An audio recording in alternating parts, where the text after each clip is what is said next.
Hello viewer, to lock and unlock keyboard, you need to press the shift key down. You can see the key has not been locked. If you type, you are typing.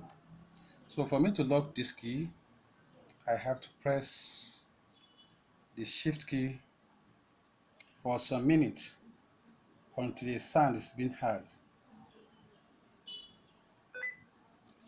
So the key has been locked. I cannot type.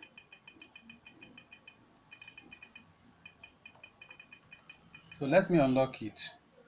For me to unlock it, I have to press the same shift key.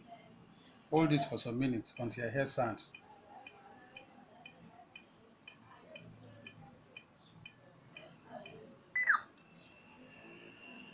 So the key has been unlocked. You can see I can type.